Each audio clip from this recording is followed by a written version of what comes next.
अक्सर जब पुरानी तस्वीरें सामने आती हैं तो ऐसा महसूस होता है जैसे उन दिनों रंग कुछ ज्यादा ही गहरे और चमकदार हुआ करते थे। हाँ बिल्कुल, एक अलग ही चमक दिखती है उनमें। है ना?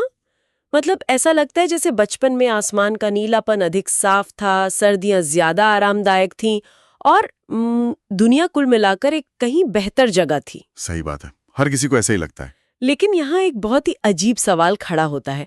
क्या दुनिया सच में समय के साथ बदतर और धुंधली होती जा रही है, या ये महज इंसानी दिमाग का बुना हुआ एक भ्रम है? तो चलिए इसे थोड़ा गहराई से समझते हैं। बिल्कुल, ये समझना बहुत जरूरी है। आज के इस गहन विश्लेषण में हम वादिम ज़ीलन द्वारा लिखी गई रियलिटी ट्रांसफरिंग के अध्याय 5 द इंड्यूस्ड ट्रांजिशन की परतों को खोलेंगे। हमारा मिशन ये समझना है कि कैसे हम जो जानकारी ग्रहण करते हैं और विशेष रूप से नकारात्मक घटनाओं पर जो प्रतिक्रिया देते हैं, वो किसी भी इंसान की पूरी वास्तविकता को जड़ से बदल सकती है। और आज के इस सूचनाओं के ओवरलोड वाले युग में ये चर्चा किसी के लिए भी बहुत महत्वपूर्ण है। हाँ, क्योंकि ये समझना मानसिक शांति और अपने जीवन की दिशा को नियंत्रित करने के लिए सबसे बड़ा हथियार बन सकता है। मैं तो यही सोच रही थी कि ऐसा होता कैसे है। इस पूरी अवधारणा का आधार ही यही है कि पुराने अच्छे दिन कहीं खो नहीं गए हैं, बल्कि होता यह है कि इंसान खुद अपनी मानसिक फ्रीक्वेंसी बदलकर एक अलग वास्तविकता में चला जाता है। अच्छा, मतलब दुनिया वैसी ही है? बिल्कुल। स्रोत सामग्री हमें बताती है कि दुनिया असल में खराब नहीं हो रही है। जब कोई व्यक्ति लगातार असंतोष व्यक्त करता है, हर चीज में कमियां निकालता है और शिकायतों से घिर जाता है, तो वो वास्तव में एक नकारात्मक लाइफलाइन पर शिफ्ट हो जाता है। नकारात्मक लाइफलाइन, ये सुनने में थोड़ा अजीब लगता है। हाँ, ट्रांसर्फिंग के सिद्धांत के अनुसार ये एक ऐसी समानांतर वास्तविकता है जहां सच में रंग फीके पड़ चुके हैं और जीवन निराशाजनक हो गया है। यह दावा पहली बार सुनने में बहुत ही अजीब लगता है, क्योंकि हर पीढ़ी को यही लगता है कि उनके जमाने में सब कुछ बेहतर था। और इस सोर्स में जो 1886 में बने कोका कोला का उदाहरण दिया गया है, वो इस बात को बहुत ही मजेदार तरीके से साबित करता है। हाँ, वो कोका कोला वाला उदाहरण काफी दिलचस्प है। मतलब सोचिए, अगर सच में हर गुजरती पीढ़ी के साथ दुनिया और उसकी हर चीज की गुणवत्ता गिर रही होती, तो 1886 से लेकर आज तक कोका कोला का स्वाद इतना खराब हो चुका होता कि वो पीने लायक ही नहीं बचता। बिल्कुल, वो तो बम जहर बन चुका होता। हाँ, लेकिन ऐसा नहीं हुआ है। इसका सीधा मतलब है कि दुनिया वैसी ही है, बस उसे देखने का नजरिया बदल गया है। और इस पूरी प्रक्रिया को समझने के लिए वैकल्पिक स्थान यानी ऑल्टरनेटिव स्पेस के मॉडल को डिकोड करना होगा। Alternative space? तो ये कैसे काम करता है? ये मॉडल ये नहीं चाहता कि दुनिया सिर्फ एक ही है। ये कहता है कि ये ब्रह्मांड एक विशाल सूचना क्षेत्र है जहां हर संभावित वास्तविकता एक साथ मौजूद है, जैसे किसी किताब के अलग अलग पन्ने। ओह, एक ही समय पर कई सारी वास्तविकताएं। बिल्कुल, हर कोई एक ही भौतिक दुनिया में रहते हुए भी अपनी अपनी अलग परतों में रहता है। एक व्यक्ति अपनी शानदार लग्जरी कार की खिड़की से दुनिया को देख रहा है जहां उसे सफलता और अवसर दिख रहे हैं। हाँ, और दूसरा व्यक्ति? और उसी समय दूसरा व्यक्ति कचरे के डिब्बे के पास खड़ा होकर उसी दुनिया में सिर्फ अभाव और संघर्ष देख रहा है। दोनों एक ही शहर की एक ही सड़क पर हैं, लेकिन उनकी वास्तविकताएं, उनके अनुभव के स्तर पूरी तरह से अलग हैं। तो ये इंसान के विचारों की ऊर्जा है जो उसके आसपास इस परत का निर्माण करती है? एकदम सही, विचारों की ऊर्जा ही सब कुछ तय करती है। ये वैसा ही है जैसे किसी ने कैमरे का फिल्टर रंगीन से बदलकर ब्लैक एंड व्हाइट कर दिया हो। दुनिया वही है, सड़कें वही हैं, लोग वही हैं, लेकिन क्योंकि देखने का चश्मा बदल गया है, इसलिए पूरी तस्वीर ही बेरंग हो गई है। हाँ, बहुत सटीक उदाहरण दिया आपने। हम अपनी आंखों से वही देखते हैं जो हमारा दिमाग हमें दिखाना चाहता है। यहाँ छोटे बच्चों का मनोविज्ञान इस बात को और भी स्पष्ट कर देता है। बच्चों का नजरिया तो वैसे भी बहुत अलग होता है ना? बिल्कुल, जब एक बच्चा जन्म लेता है तो वो दुनिया को वैसी ही स्वीकार करता है जैसी वो है। बच्चों में आलोचना करने की आदत नहीं होती, क्योंकि उनके पास तुलना करने के लिए कोई पुराना डेटाबेस नहीं होता। उन्हें ये नहीं पता होता कि चीजें इससे बेहतर हो सकती थीं। हाँ, वे बस अपनी दुनिया की खोज करते हैं और उस चमकीली लाइफलाइन पर बने रहते हैं। लेकिन जैसे जैसे इंसान बड़ा होता है, उसे असफलताएं मिलती हैं, उम्मीदें टूटती हैं और सबसे महत्वपूर्ण बात, वो दूसरों की राय सुनना शुरू कर देता है। और फिर वो शिकायत करना शुरू कर देता है। बिल्कुल, यही लगातार शिकायत करने की आदत, यही नकारात्मक ऊर्जा उसे उन निराशाजनक परतों या लाइफलाइंस की ओर धकेल देती है जहां आसमान सच में कम नीला लगता है। तो अगर हम सब अपनी वास्तविकता खुद चुन सकते हैं और ये हमारी सोच की ऊर्जा पर निर्भर करता है, तो सबसे बड़ा सवाल ये है कि लोग जानबूझकर बुरी चीजों को क्यों चुनते हैं? ये बहुत ही लाजमी सवाल है। मतलब कोई भी जानबूझकर तो नहीं चाहेगा कि वो एक खराब लाइफलाइन पर जिए जहां सिर्फ तनाव और असफलता हो। इसके पीछे का विज्ञान सीधे तौर पे इंसान के क्रमिक विकास और सर्वाइवल मनोविज्ञान से जुड़ा है। मानव मस्तिष्क को इस तरह डिजाइन किया गया है कि वो खुशी और आनंद की तुलना में डर, क्रोध और खतरे जैसी नकारात्मक भावनाओं पर बहुत अधिक तीव्रता से प्रतिक्रिया करे। अच्छा, तो ये हमारी बायोलॉजी का हिस्सा है। हाँ, प्राचीन काल में जब इंसान जंगलों में रहता था तो ये जीवित रहने की एक बहुत ही महत्वपूर्ण रणनीति थी। अगर सामने कोई खूंखार जानवर है तो डर और क्रोध तुरंत इंसान के नर्वस सिस्टम को भागने या लड़ने के लिए तैयार कर देते थे। फाइट और फ्लाइट मोड है ना? बिल्कुल। उस समय एक सुंदर फूल को देखकर खुशी महसूस करने से जान नहीं बचती, खतरे को पहचानना ही जीवन बचाता था। ये पुरानी आदत आज भी हमारे दिमाग के अमिगडाला में गहराई से बसी हुई है, जो हर वक्त खतरे को स्कैन करता रहता है। हाँ, वो हमेशा अलर्ट पर रहता है। यहाँ एक बात बहुत ही दिलचस्प हो जाती है। आज के दौर में जंगल और शेर तो नहीं है, लेकिन हमारा मीडिया और न्यूज़ चैनल हमारी इसी मनोवैज्ञानिक कमजोरी का फायदा उठाते हैं। बिल्कुल उठाते हैं। वो बहुत अच्छे से जानते हैं कि दिमाग कैसे काम करता है। सोर्स मटेरियल बताता है कि वे इन विनाशकारी पेंडुलम का निर्माण करते हैं। मैं जानना चाहती थी कि ये पेंडुलम आखिर है क्या? पेंडुलम की अवधारणा इस पूरी किताब का सबसे गहरा हिस्सा है। पेंडुलम एक तरह की अदृश्य सामूहिक ऊर्जा संरचनाएं हैं। सामूहिक ऊर्जा संरचनाएं? थोड़ा और आसान भाषा में बताएं। तो देखिए, जब कई लोग एक ही दिशा में सोचते हैं तो उनकी मानसिक ऊर्जा मिलकर एक पेंडुलम का निर्माण करती है। जैसे एक भौतिक पेंडुलम को झूलते रहने के लिए धक्के की जरूरत होती है, वैसे ही इन ऊर्जा वाले पेंडुलम्स और जिंदा रहने के लिए इंसानों की भावनाओं की जरूरत होती है। मतलब उन्हें हमारी एनर्जी चाहिए होती है। हाँ, जब कोई न्यूज़ चैनल एक छोटी सी नकारात्मक खबर दिखाता है तो वो सबसे पहले उस एमिगडाला को ट्रिगर करके ध्यान खींचता है, और फिर वे उस खबर में नए नए मसाले जोड़ते हैं, उसे सनसनीखेज बनाते हैं। बिल्कुल। वे जानबूझकर डर और क्रोध की भावनाओं को भड़काते हैं, क्योंकि गुस्सा और डर सबसे मजबूत ऊर्जा पैदा करते हैं जो इस पेंडुलम का भोजन है। ये बिल्कुल आज के सोशल मीडिया के एल्गोरिदम की तरह काम करता है, जिसे हम डूम स्क्रोलिंग कहते हैं। हाँ, डूम स्क्रोलिंग इसका सबसे बड़ा उदाहरण है आज के समय में। सोशल मीडिया प्लेटफॉर्म्स भी एक तरह के डिजिटल पेंडुलम है। वे देखते हैं कि किस खबर से इंसान को गुस्सा आ रहा है और फिर वे वैसी ही और खबरें परोसने लगते हैं। क्योंकि जब तक इंसान गुस्से में रहेगा वो स्क्रीन से चिपका रहेगा। बिल्कुल, और उस प्लेटफॉर्म को अपना समय और ऊर्जा देता रहेगा। स्रोत में एक जगह इंसान की तुलना एक सीप से की गई है, मतलब एक ओइस्टर से। हाँ, वो सीप वाला उदाहरण बहुत सटीक है। एक सीप भी किसी बाहरी खतरे पर सिकुड़कर नकारात्मक प्रतिक्रिया देती है, लेकिन इंसान के पास तो जागरूकता नाम का एक शक्तिशाली टूल है, फिर भी उसका इस्तेमाल नहीं होता। यही तो सबसे बड़ी विडंबना है। न्यूज़ देखते देखते एक आम इंसान जो सिर्फ अपने घर में बैठा था, अचानक से सिर्फ एक दर्शक नहीं रहता, वो उस पूरे खेल का एक खिलाड़ी बन जाता है। ये संक्रमण आखिर कैसे घटित होता है? इसे ही प्रेरित संक्रमण या द इंड्यूस्ड ट्रांजिशन कहा जाता है। जब कोई इंसान टेलीविजन पर कोई बुरी खबर देखता है और उस पर भावनात्मक रूप से प्रतिक्रिया देता है, जैसे गुस्सा होना या दोस्तों के साथ उस पर लंबी बहस करना।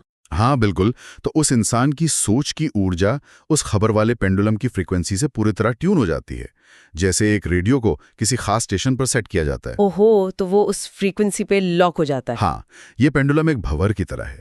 जैसे पानी का तेज भंवर आसपास की हर चीज को अपने अंदर खींच लेता है, वैसे ही ये पेंडुलम उस इंसान की चेतना को अपनी नकारात्मक दुनिया में खींच लेता है। बाप रे, ये तो बहुत तेजी से होता होगा। बिल्कुल, वो व्यक्ति सिर्फ मानसिक रूप से ही नहीं बल्कि अपनी वास्तविकता की लाइफलाइन में भी उस विनाशकारी घटना के और करीब पहुंच जाता है। ये विचार अपने आप में डरावना है। मतलब हम सोचते हैं कि हम बस न्यूज़ देख रहे हैं या दुनिया की जानकारी रख रहे हैं, लेकिन असल में हम उस घटना को अपनी जिंदगी की परत में आमंत्रित कर रहे हैं। हाँ, हम खुद उसे न्योता दे रहे होते हैं। चलिए इसे समझने के लिए कुछ रोजमर्रा के व्यावहारिक उदाहरणों पर नजर डालते हैं। सबसे पहले बेरोजगारी की बात करते हैं। ये एक ऐसा डर है जो कॉर्पोरेट दुनिया में या किसी भी नौकरी पेशा इंसान को अक्सर सताता है। बेरोजगारी का उदाहरण इस भंवर के काम करने के तरीके को एकदम साफ कर देता है। मान लीजिए किसी कंपनी में छटनी या लेऑफ्स की अफवाह फैलती है। हाँ, आजकल तो ये बहुत आम बात है। जैसे ही ये खबर कानों में पड़ती है, इंसान डरने लगता है, उसे लगता है कि शायद अगली बारी मेरी ही है। और ये डर तो बहुत स्वाभाविक है। स्वाभाविक है, लेकिन ये डर उसके अंदर एक बहुत ही भारी मानसिक तनाव पैदा कर देता है, जिसे ट्रांसर्फिंग की भाषा में अतिरिक्त क्षमता या एक्सेस पोटेंशियल कहा जाता है। अतिरिक्त क्षमता यानी जैसे किसी रबर बैंड को बहुत ज्यादा खींच दिया गया हो, बिल्कुल वैसा ही। या जैसे बादलों में बहुत ज्यादा स्टैटिक बिजली जमा हो गई हो जिसे बाहर निकलने का रास्ता चाहिए। एकदम सही पकड़ा आपने। प्रकृति का नियम संतुलन का है। जब किसी एक जगह बहुत ज्यादा ऊर्जा या अतिरिक्त क्षमता जमा हो जाती है, तो प्रकृति उसे संतुलित करने के लिए अपनी संतुलनकारी शक्तियों को भेजती है। अच्छा, तो बैलेंसिंग फोर्सेस काम पर लग जाती हैं? हाँ, जब इंसान नौकरी जाने के डर से कांप रहा होता है, तो वो अपना सारा संतुलन खो बैठता है। वो अपने काम पर ध्यान नहीं दे पाता, नर्वस होकर गलतियां करने लगता है। और फिर सहकर्मियों के साथ उसका व्यवहार भी चिड़चिड़ा हो जाता है। बिल्कुल। और अंततः क्या होता है? प्रकृति उस तनाव को खत्म करने के लिए सबसे सीधा रास्ता चुनती है। उसे नौकरी से ही निकाल दिया जाता है। ओह, मतलब पेंडुलम ने उसका डर महसूस किया, उसकी ऊर्जा खींची और उसे भंवर में निगल लिया। हाँ, इंसान खुद अपनी नौकरी जाने का कारण बन जाता है। तो अगर नौकरी जाने का डर और वो अतिरिक्त क्षमता ही असली जाल है, तो इस सर्किट को तोड़ने का तरीका भी बहुत तार्किक होना चाहिए। बिल्कुल, इसके तरीके हैं। या तो उस अपराध बोध और डर को पूरी तरह छोड़कर खुद पर असीम विश्वास रखा जाए कि जो होगा देखा जाएगा, जो कि थोड़ा मुश्किल होता है, लेकिन हाँ। या फिर अगर वो डर दिमाग से नहीं निकल रहा है, तो हाथ पर हाथ धरे बैठने के बजाय नई नौकरी खोजना शुरू कर दिया जाए। एक्शन लेने से वो भारी तनाव एक दिशा पाकर खत्म हो जाएगा। बहुत सही बात। एक्शन डर को मार देता है और संतुलन वापस ले आता है। ये एक बहुत ही व्यवहारिक समाधान है, क्योंकि तब हम पेंडुलम को ऊर्जा नहीं दे रहे होते हैं। बिल्कुल। जब हम कोई कदम उठाते हैं तो हम पेंडुलम को ऊर्जा देना बंद कर देते हैं और अपनी ऊर्जा का इस्तेमाल अपने लिए करने लगते हैं। ये तो बहुत शक्तिशाली विचार है। दूसरा बड़ा उदाहरण जो इस स्रोत में बहुत ही गहराई से समझाया गया है, वो है महामारी या बीमारी। सिर्फ शारीरिक रूप से मास्क पहनना या विटामिन खाना काफी नहीं है। हाँ, कोविड के समय हमने ये बहुत देखा है। बिल्कुल, अगर कोई व्यक्ति दिन रात बीमारी की खबरें देख रहा है, बीमारी के आंकड़े पढ़ रहा है और खुद के बीमार होने की कल्पना करके डर रहा है, तो वो वास्तव में उस बीमारी की फ्रीक्वेंसी पर खुद को सेट कर रहा है। हाँ, क्योंकि दिमाग ये नहीं समझता कि हम किसी चीज को चाह रहे हैं या उससे बच रहे हैं। वो सिर्फ उस तस्वीर को समझता है जिस पर फोकस किया जा रहा है। सही कहा, वो बस फोकस देखता है।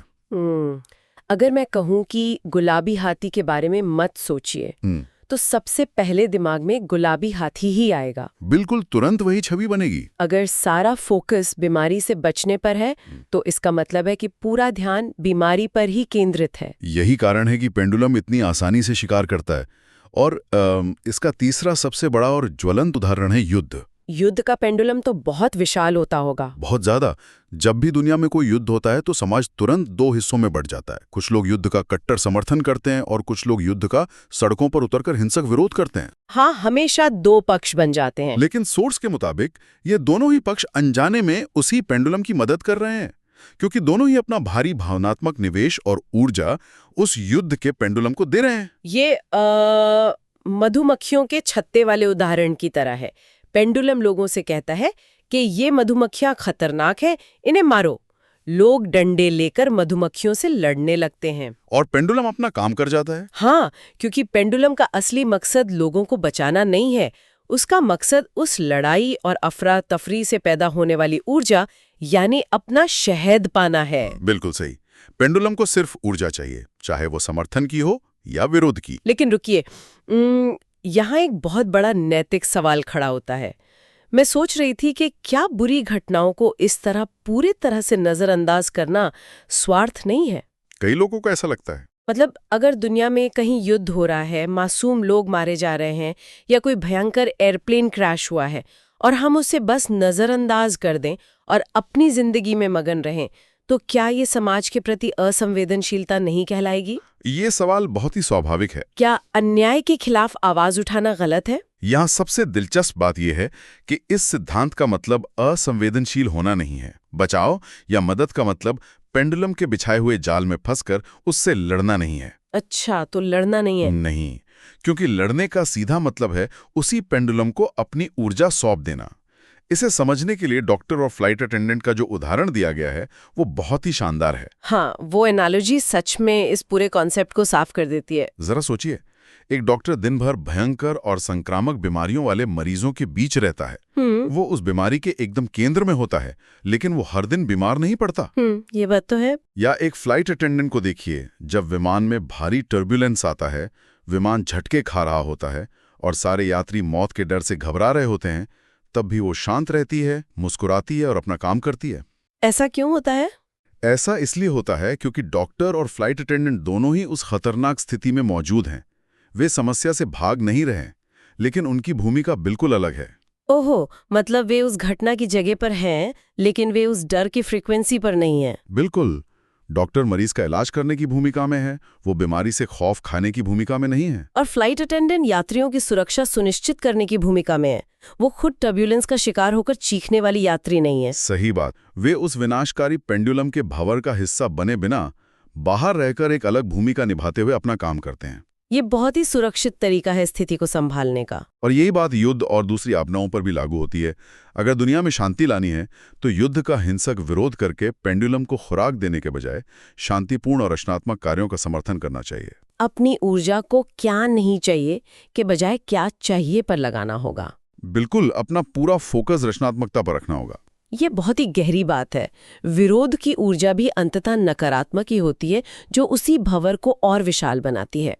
खैर, युद्ध और आपदाओं में जो ऊर्जा खिंचती है, वही अदृश्य ऊर्जा हमारी जेबों और बैंक बैलेंस पर भी असर डालती है। पैसों का पेंडुलम तो सबसे ज्यादा लोगों को फंसाता है। बिल्कुल। तो बुरी घटनाओं से बचने के तरीके से आगे बढ़कर अब एक ऐसे विषय पर आते हैं जो लगभग हर किसी की जिंदगी का सबसे बड़ा पेंडुलम है, पैसा और समृद्धि। बहुत से लोग ऐसे होते हैं जो दिन रात अमीर बनने के सपने देखते हैं, लेकिन फिर भी वे गरीबी के जाल से बाहर क्यों नहीं निकल पाते? देखिए, गरीबी का जाल बहुत ही जटिल मनोवैज्ञानिक तरीके से काम करता है।